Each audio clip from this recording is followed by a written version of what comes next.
Okay, very warm welcome to all of you. I know it's a challenge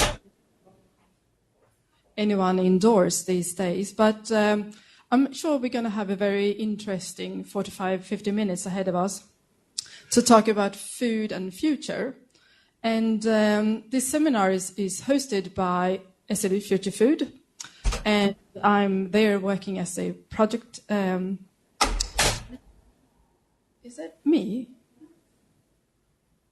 Okay, and I just want to very quickly present that Pernilla Jonsson here is our program secretary, and we also have Future Foods communicator Gunilla Leffler here as well. Our ambition with these seminars is, of course, to give you some inspiration. It's also to give you perhaps some ideas and thoughts for projects and research in the future. But then, most of all, of course, to give you a very pleasant and good presentation from different people. And today we have two representatives from ICA here. And they've done some really interesting work looking at food and future. And they're going to base their talk on two different books that they have done, or two different future studies that they have done.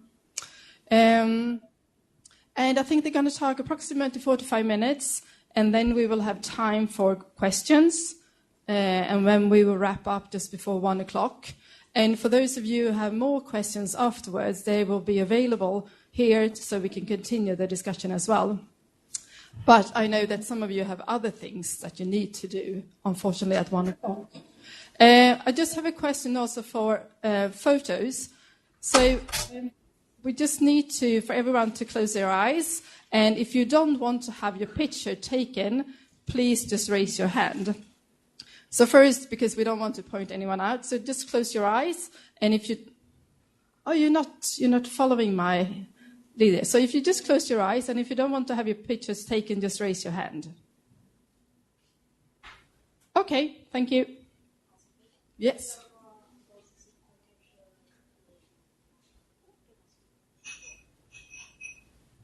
Okay. For those of you who are not sitting in Uppsala, could you please turn off your microphones, because we can hear some noises somewhere. Okay, so let's start, and I will give the floor to our speakers, and that is Ulrica Bergdahl, responsible for sustainability communication with ICA, and Maria Smith, senior manager for sustainability strategies from ICA. Thank you.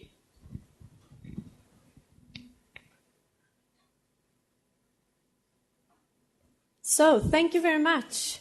Great to be here. I will start, and then Ulrica will continue. So I'm so glad to see so many of you, despite the weather outside. Almost a bit scary that it's so warm at this time of year. But I will just shortly introduce the work that we have done together with several others, I will have to say. And I will start talking about this report, which we launched last year. And then Ulrika will guide you through this one, which just came a couple of weeks ago. After that, we will show some examples of what we're doing today at ICA, and inspired by the future, of course. And then, as you said, end up with maybe if you have any questions. But I wanted to start by explaining and giving you the picture of why we at ICA have done this work. Because last year we turned 100 years old, and we decided that instead of looking back, focusing on the 100 years that we have sort of already went through, we decided to look forward and have the vision of what will happen the next 100 years to come. And we did that. We took the help of many others. We collaborated with a trend agency called Sprillo, and then we interviewed lots of leading experts, researchers, futurists, and even children. And many of them are actually from SLU, here, colleagues of yours, and also some people from NASA, from Oxford, etc. So it's actually these very wise people's insights about now and about the future that has sort of ended up into this report. And I will guide you through that later. What we ended up in this first report with was actually two parts. The first part was about the future consumer. So we decided to talk to the Generation Z. I don't know if you heard about it. But it's actually people born from the year 2000 until 2009. So they were between 8 and 17 last year when we interviewed them. And we wanted to understand more about what kind of demand do they have, what kind of vision, what kind of values, what is important for them, because they are going to be the next consumer and our next customers. So we asked them what's important for them, and they said quite a lot of interesting things. We made a CIFO survey, and 62% of them think that we're eating more vegetarian in 2040, because 2040 is sort of the perspective of this report, the year 2040. They also said that 43% of them said that we will eat more insects in 2040. 41% think that we eat more meat produced in the laboratory 2040. When we draw actually two conclusions from them and from interviewing and talking to them was that, first of all, they want freedom under someone else's responsibility. They were quite clear with that they actually wanted us as companies to take responsibility for them. They don't want to choose between good food and sustainable and healthy food. They want both. And they don't want to choose themselves. They just, when they enter the store, they want this to be there, which is quite challenging for a company like us, but absolutely something that we are looking into. Secondly, they also emphasized that there is a very big social impact of the meal. If you compare the Generation Z with the 80s and the people born in the 80s and 90s, they were very clear that eating food is something very social. They're fed up with the technology and, all the different apps, etc., that has entered also to the dinner table. They don't want that. They want the social interaction between people and them. So that was also something that was quite interesting and challenging, of course. But what about the second part of the report? I will talk a bit more about that.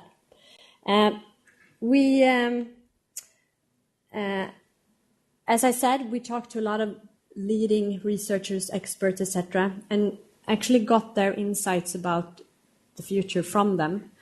And in order to understand all of their visions and all of their thoughts and science, of course, we decided to make this a bit more understandable by drawing out 5 different scenarios. So the second part of the report is doing just that. It's visualizing 5 different scenarios of what the future in year 2040 might be. And I'm going to show you a short movie about these 5 scenarios. It's unfortunately only available in Swedish, but I will show it to you, and then I will talk a bit about the different scenarios for those of you who aren't speaking Swedish. In the movie, you will also see that we asked 3 chefs to, for each scenario, also make a recipe, make a dish out of that scenario, in order for us to more understand what kind of impact might this scenario have on what we eat in the future. So I will show it to you. I think I need to click here. Yeah. Vilka rätter kommer stå på bordet i de svenska hemmen i framtiden och varför? Häng med på några möjliga exempel på vad som kan vara svensk vardagsmat år 2040. Vi befinner oss mitt i staden. Kravet på ren och närodlad mat driver på en ny typ av matproduktion och staden är nu en odlingsplats. Där grödor odlas vertikalt kan ett hus stort som en hötorgsskrapa försörja så många som 24 000 personer per dag med grönsaker. Råvaror jag valde att jobba med handlar ju om sättet vi behöver odla i städerna framöver. Det är fräscht mat.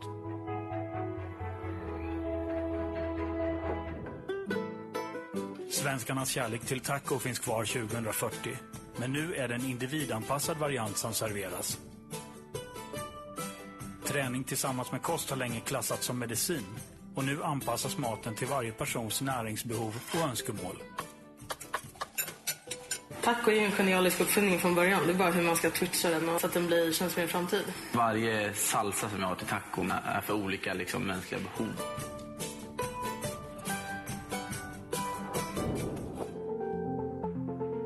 År 2040 har jordbruksmetoderna radikalt ändrats. I ett framtida högteknologiskt jordbruk brukas jorden helt utan plog i samklang med olika nyttodjur och organismer som bidrar till en hållbar, varierad och smakrik vardag. Jag vill använda en svensk klassiker, ärtsoppan, och ta bort fläsket, tillsätta alger.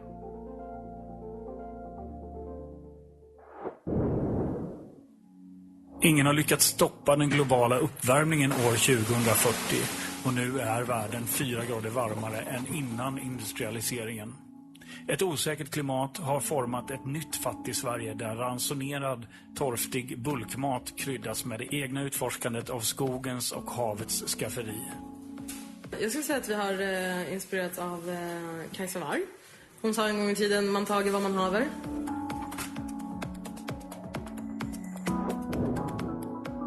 År 2040 har rymdresor tvingat fram ny teknik för matlagning. Så kallad mathacking.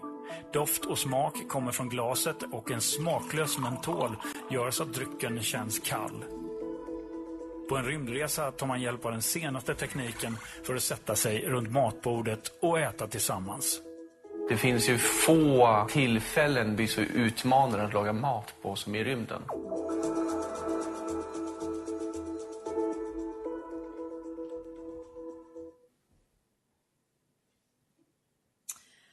So these were the 5 different scenarios that we sort of visualized from all the knowledge that the scientists, the experts, and the researchers, etc., gave to us. So what, if I go into them each and all in detail, Farm City was the first scenario. It paints out the picture that we're 12 million people in Sweden, and there's a large population increase in the cities. 70% of the population increase is from the big cities. Urbanization has led to a need of actually being able to produce food in the city and to be more self-sufficient. And 20% of the food in Sweden comes from urban farming. Interesting is that this picture also paints out that there's an increasing interest from people in general to farm more on their own. So the solution is not only commercial greenhouses in the cities, but also a combination of the population also themselves contributing to the farming by their own production at home. In the report, there's actually new wordings I've never heard about that came up. Basement pigs and balcony rabbits. You can read more about it in the reports. We took some of them with us. You can see them over there and take an example when you leave. You can also find all the reports on ikagruppen.se. I forgot to tell that before. What's interesting with Farm City is that it's although urban, but the technology is very high tech. So we have artificial intelligence in the greenhouses. We're using a very high level of farming methods also in town. And it's not only about the rooftops or basements. It's also about green passages from the more urban areas to land. like in the cities, there's green passages built in the city, so it's more green in the cities, so that it also improves air quality and the way of life, the quality of life for the people living there. The second scenario was quantified me. You could see it in the movie, but it's actually what we eat and when we eat is totally based on my personal health profile, the data that I'm able to measure about myself. It's 100% personalized. So when I'm eating dinner with my family, we might eat the basis is the same, but we add stuff depending on what we need, what our bodies and our brains need. The most devoted persons, they have surgically inserted chips. You might heard that people are already doing that, but in 2040 it's actually more common. And food and training are seen as medicine. So it's also something that doctors prescribe in a more common way.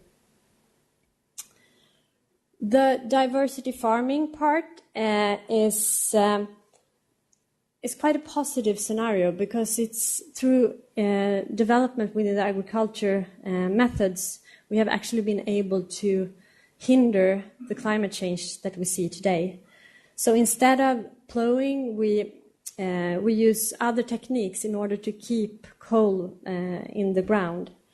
We use new types of old plants, so we also get not only a more diversified farming, but also more diversified plate and meal. What we eat is more diversified in total. Also in this scenario, we use very high-tech methods in order to farm very precise. For example, this scenario speaks about there's no food waste, because the production is following directly the demand from us through high-tech solutions. The fourth scenario, it might be a little extreme, maybe. The first space baby has been born in 2040, so we're actually not only traveling to Mars, we're also living there. And this has set out a very demand for rapid development when it comes to techniques, because the circumstances on Mars are so different from the Earth, so we need to find different ways of farming, which have also improved the farming on Earth. Taste is very important, because in space and on other planets we don't feel the same, have the possibility to feel taste in the same way, so we use food hacking, which means that you, for example, add scents to, for example, a fork when you eat, and you get an enhanced feeling of the taste of the food. Food hacking, like I said, but also reinforcement of taste is really important in this scenario. And then the last scenario, the really dull and frightening one, is this one, times of rationing, which means that we have not been able to stop climate change at all. This is what happens if we just continue business as usual. Sweden has been struck very hard, not only droughts, flooding, sea level rises, but also the food production. It's very limited what we can produce according to this scenario in Sweden at this time. We also need to use a very high level of antibiotics, which means that different resistant bacteria has increased, and the access to food has decreased a lot. So we're talking about a new poor Sweden. Prepsters are a new type of living, is when you use the raw materials in the forest. So as you can see on this pizza, which I actually tasted, and it was a bit too good actually. It was very nice. So instead of using farming and agriculture, we go back to the forest to find food.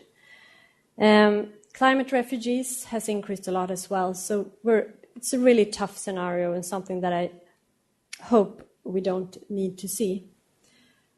So these are the 5 different scenarios, and as you might understand, the common for all of these 5 is that although they're quite different, what's similar is that it's quite challenging and will require big changes when it comes to how we produce and how we consume food. Maybe some of you are thinking this will never happen or that will never happen. And of course, this is not a true picture that we're trying to paint out. It's more about visualizing how it might look and also to start a dialogue. To start a dialogue with you and with others in what kind of future are we seeing? And more importantly, what kind of future do we want to create? And how can companies as ICA contribute to that? Contribute to a good tomorrow? But I'm just curious, although it's a tough question, but if you have to select one of these 5 scenarios, which one do you think are most likely to happen? And I will ask each of them in a row, and then you will raise your hand when your scenario comes up, okay? Are you with me? Yeah? Okay. How many believes Farm City, the urban farming, will come true?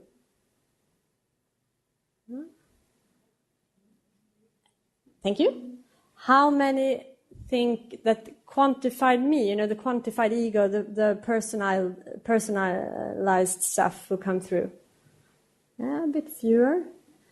And then we have the third one, the diversified farming. How many believes in that one? Yeah. And then we have space. No one. And then we have this one, the times of rationing. Yeah, 1. The first one was actually, 2 was actually that. The first one was the one you maybe hoped or at least thought was the most likely to happen. At least I know which one I don't want to happen, and I think it's several of us who thinks that way. Okay, that was the first report. Now I will hand over to Ulrica, who will talk more about the second report, the new one.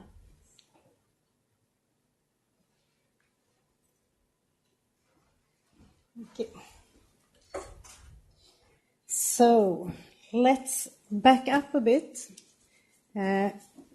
Leave 2040, but not back up altogether today. Let's go to 2030.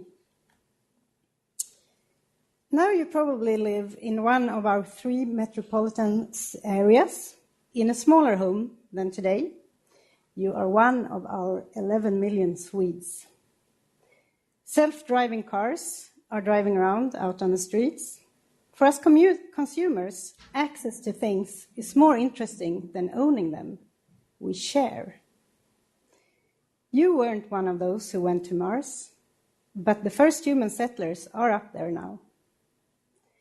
You have a job, but it's not a given.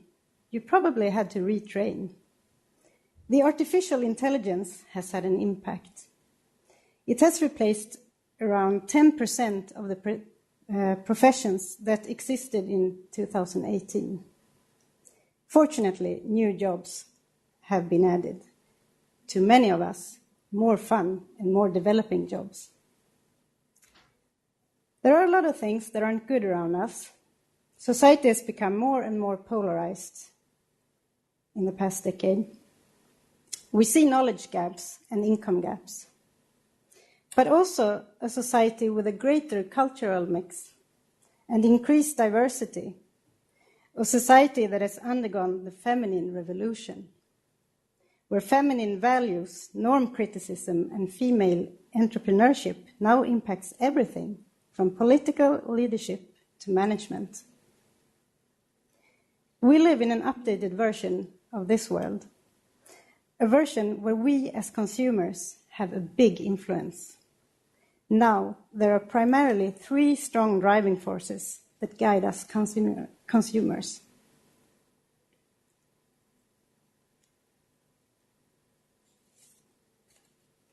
Congratulations, your life has never been easier. Thank data for that. We consumers have realized the value of our own data. Now we own our own data. It's a currency that we can trade if we want. it can ensure that we get exactly what we need. But for us consumers to share our data, we must first trust the company to share it with. And the companies we trust can only access our data if they in return give us a simpler and better life, create value for me. We are driven by creating a simplified life where our health comes first. The data has become a relationship currency. We select commercial players who can create the best offer for us according to our goals and values.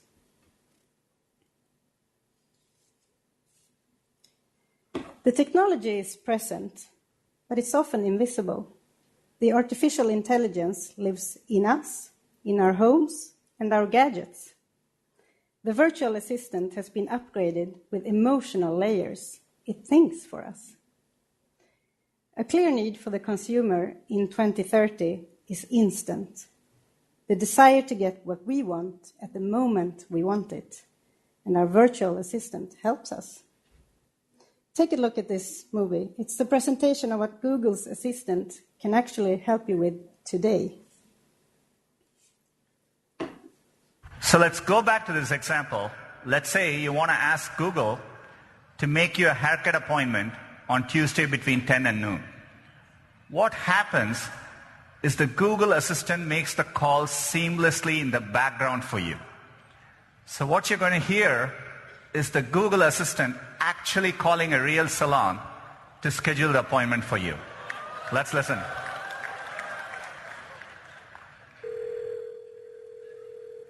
So how can I help you? Hi, I'm calling to book a women's haircut for a client. I'm looking for something on May 3rd. Sure, give me 1 second.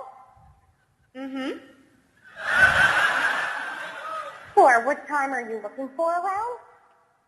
At 12 p.m. We do not have a 12 p.m. available. The closest we have to that is a 1:15. Do you have anything between 10 a.m. and 12 p.m.? Depending on what service she would like. What service is she looking for? Just a woman's haircut for now. Okay, we have a 10 o'clock. 10 a.m. is fine. Okay, what's her first name? The first name is Lisa. Okay, perfect. So I will see Lisa at 10 o'clock on May 3rd. Okay, great. Thanks. Great. Have a great day. Bye.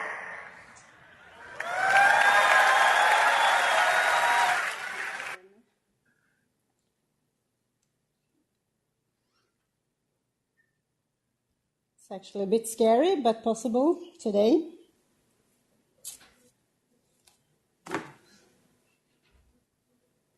So the second driver, our pursuit of happiness together. It's more fun together. The future consumer has a need to step out of the digital and automated bubble and seek human contact, thank God. You want to do things for others and together with others, because thanks to artificial intelligence, we have been given more time. In 2030, we have become better at sharing. We don't have to own our car. Transport is a service, something that we share and use when we need it. And not just transport. Tools and technology, services, locations, the physical marketplace is now in constant change. Stepping into a store in 2030 is like stepping into a busy lifestyle magazine, full with enjoyment and activity. The store is the new hotel lobby and the job cafe, but also our primary destination that replaces the weekend trips abroad. Here, in the physical marketplace in the future, we interact with each other, and we also encounter many experts. Everything from nurses to tech support. In the greenhouse, we can get advice on plants, and on the floor there are nutritionists and dinner coaches who guide us to the best experiences. Now the local marketplace holds a broader, but a more slim range. Everything from fashion to services is waiting next to the cheese counter. An opportunity to work out, to dance, to play, and get the bike repaired while you're there.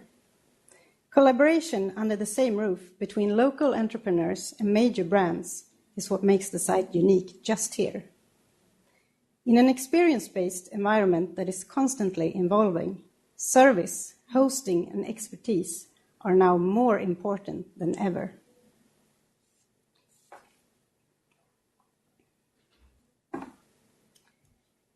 Well, if the journey to 2030 was about becoming climate neutral, a journey towards becoming climate positive has begun now, because the impact of climate change is on our daily lives is very concrete. Sea levels have risen and changed our coasts. Those who have children think daily about their future climate. Consumers want a relationship with companies who contribute positively to the climate and to society. 2030 is a lot about people.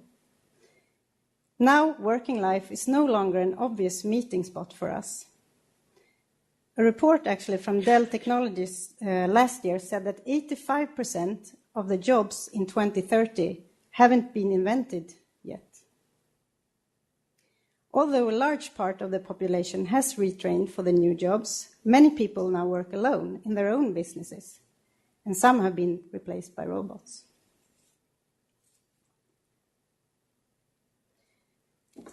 The journey from neutral to positive in a sustainability perspective begins in the local community, with a local trader and among the smartest companies. Above all, it begins within ourselves, for us as consumers. Only we can change the world. With demand for transparency and total control of our own influence, in 2030, it's easier to contribute to change.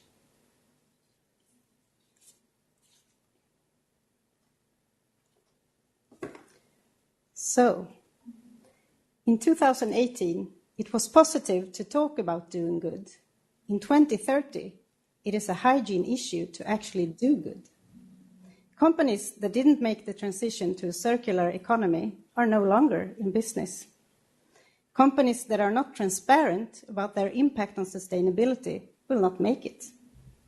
In 2030, we see companies that have a mission based on meaning and change. What then is a good company in 2030? Well, it is a company that thinks beyond its generation in terms of climate, community engagement, work environment, and public health, both mental and physical. The crucial factor will be to solve actual frustrations, to create real value, and to be perceived as trustworthy, because it all culminates here. Who can I trust?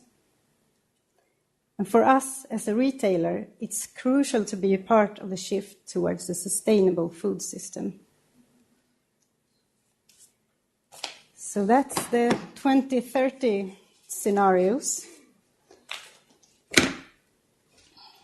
So I was, sorry.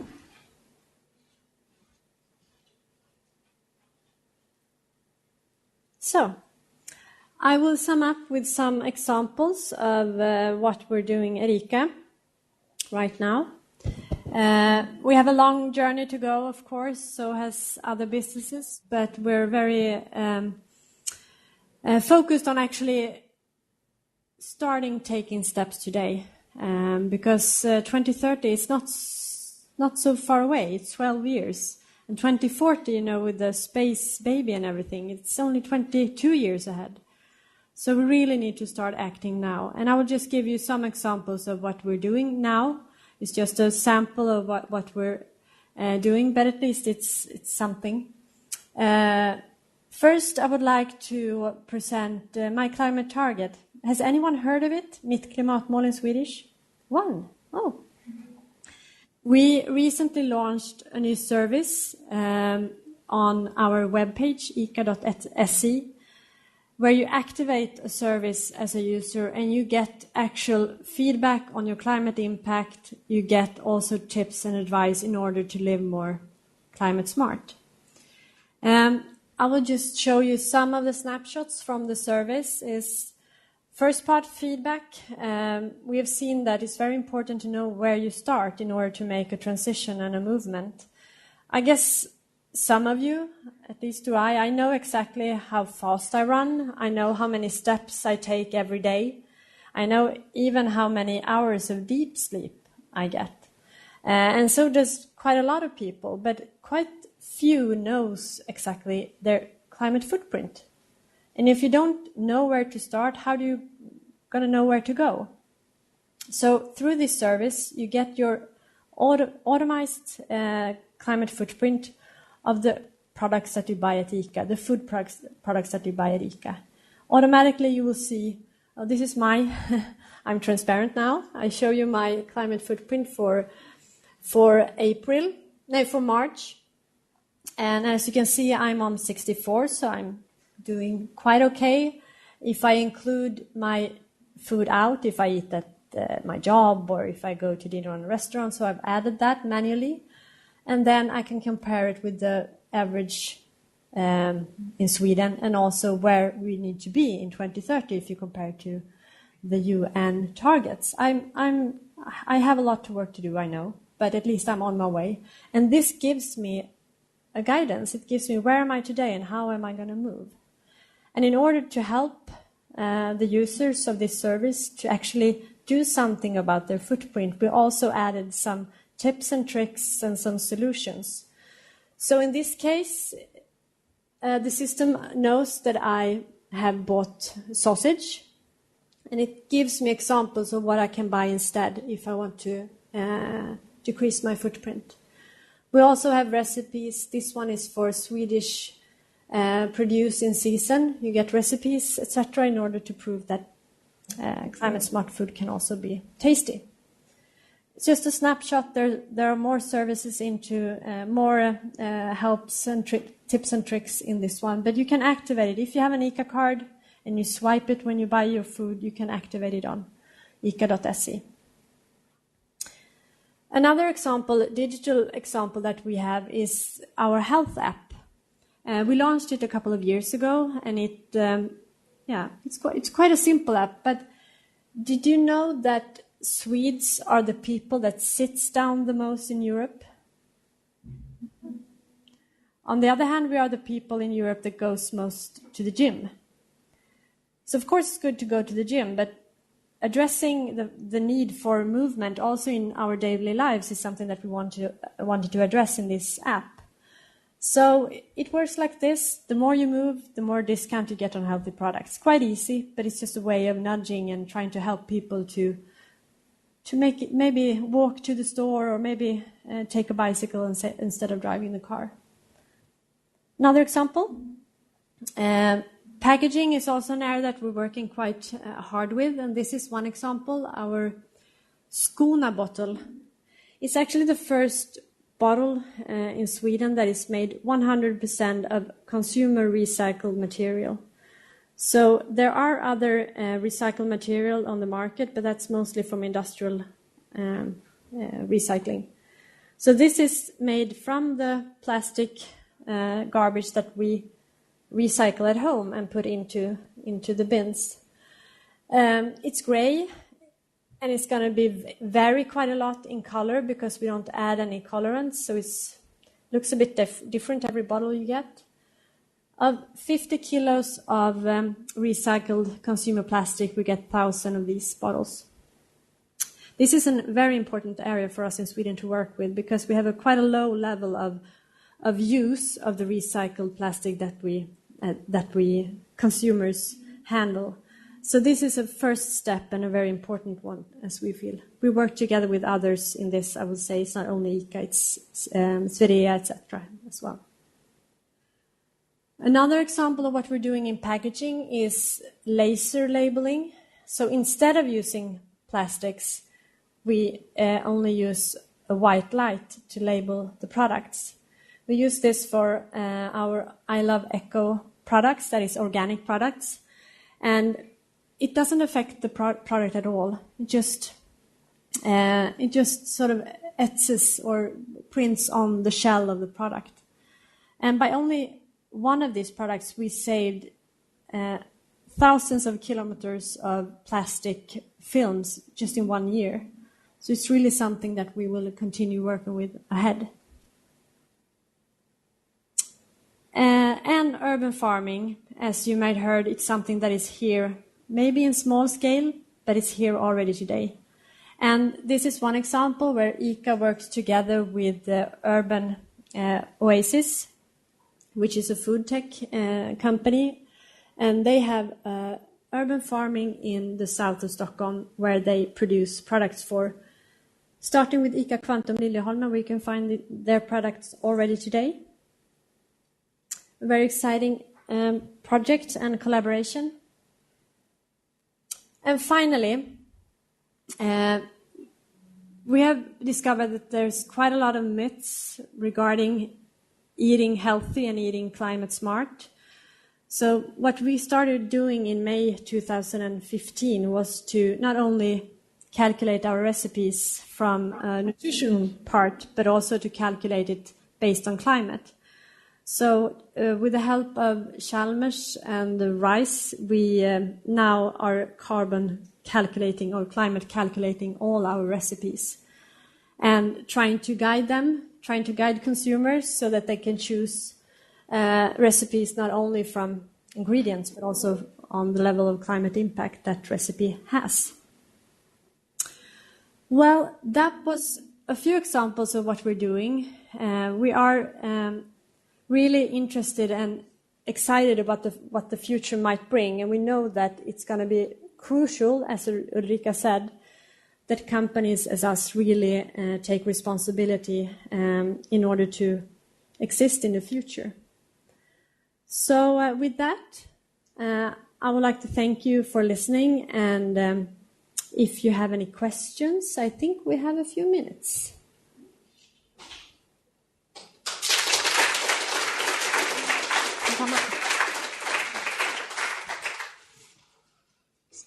Any questions? Yeah. Hey, thank you very much. I have a question on your innovative non-packaging. The examples you were giving were a watermelon and a pumpkin, and they wouldn't be packaged anyway, would they? Yes, actually they would.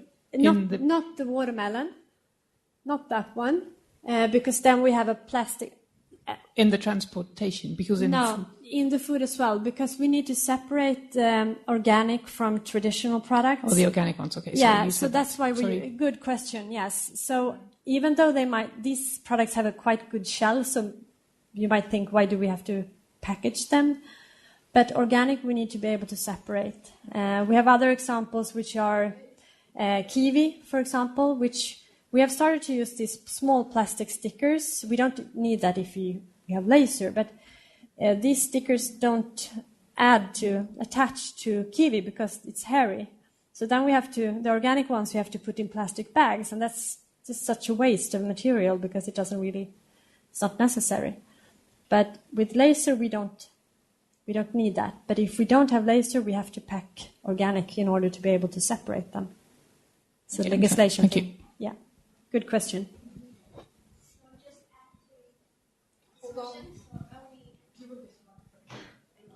So I wonder, only organic food will use the laser labeling, or all the food can use the laser? Yes. Or how? Yes, all foods can use it, but we see the application where it's most useful is on organic, since then we can really skip plastic materials. Of course, it can also replace stickers on conventional products, but then we won't save as much material as we do with organic. Yeah.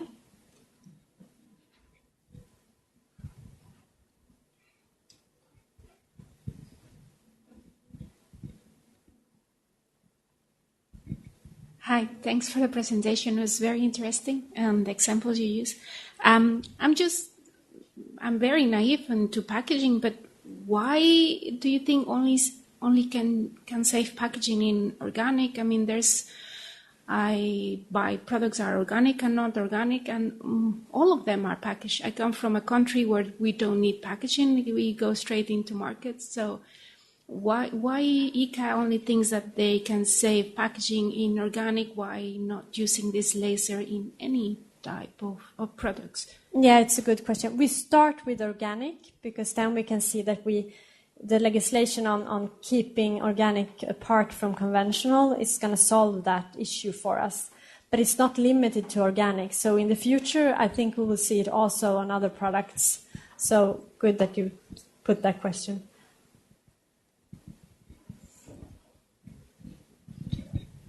Thank you. I have a question. You used a word climate positive. What do you mean exactly by that? Or what do the consumers mean by that? Well, it's to be climate neutral. You don't add an impact to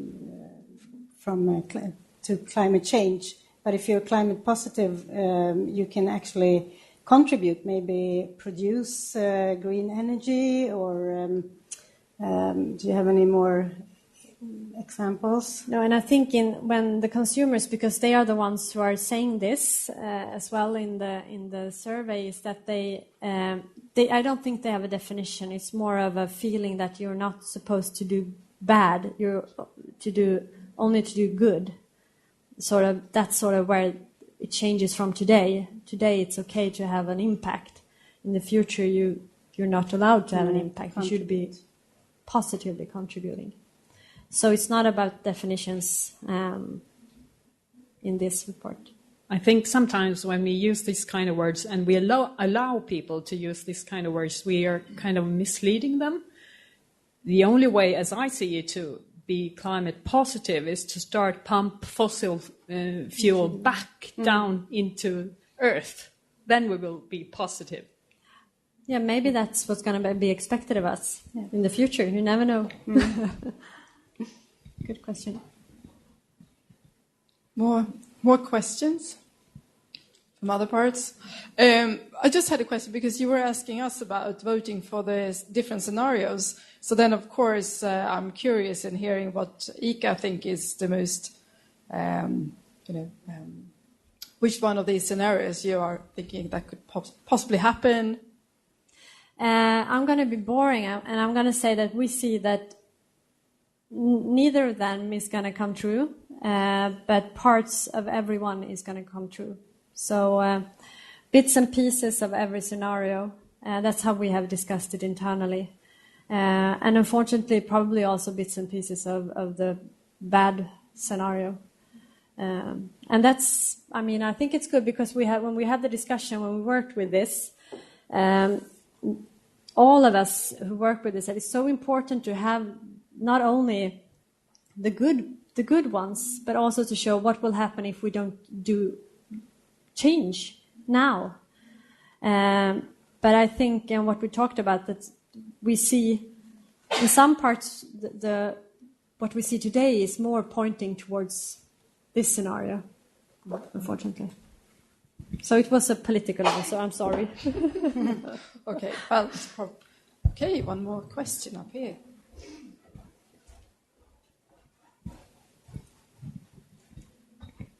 Yeah, thank you for the presentation. Really interesting. But I was thinking you've talked a lot about the climate and the impact on the climate, but the picture you showed at the end with the avocado made me think about what about the social aspect? We can think about the climate in the large scale, but there's also the local scale. Just reading recently about in Peru how there's an issue with communities having to decide whether to wash or to cook because the water is being taken away for avocado production. So that image just made me automatically think, okay, are you taking this into account as well, and how can you factor in the social aspects? Yeah, it's a good question. And I think this report is not at all looking at all the different issues of sustainability. But as you mentioned, water, biodiversity, we're talking a lot about climate in this one. It's because it's, I would say, maybe the issue that is, most understandable by people. And but the scientists that we are interviewed, and also the different experts, etc., they talk about the total picture. So this is more a filtered version, and also when we present. But for example, when you talk about Peru and avocado, we worked recently on a project together with a supplier there of asparagus in Peru. So of course it's an issue the social impact and also both local here but also globally. So it's not something that we, although we might not talk about avocado from Peru in here, it's absolutely something that we are working with. Yeah. Thank you.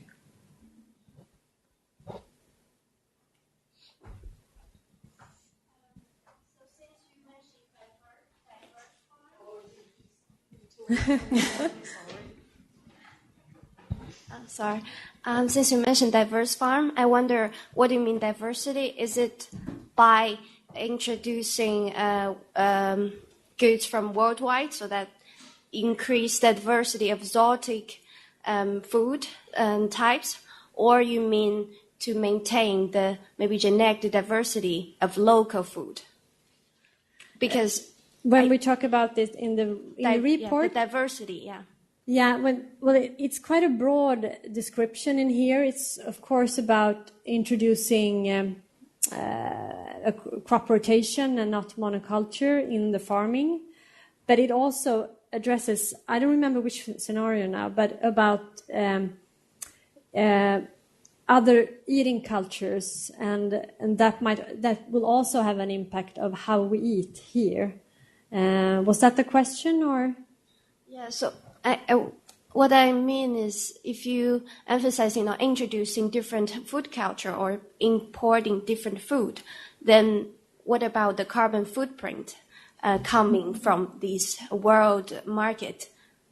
But if you mean the genetic diversity maybe from the local crops, then I guess that's the on-farm biodiversity. Yeah.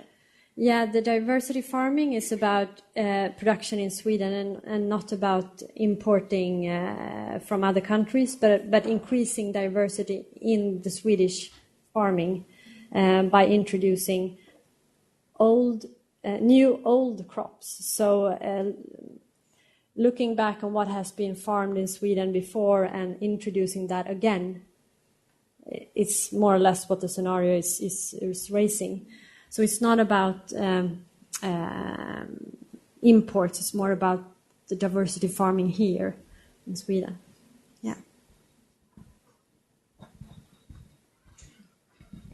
Okay, I think we could wrap up this discussion, and if you have further questions, they will be available for a few minutes afterwards, but I know it's a few of you that needs to leave before 1 o'clock. I'm just going to ask any question from our other sites, or they don't seem to be? No. Okay, a big applause and thank you for being here. Thank you.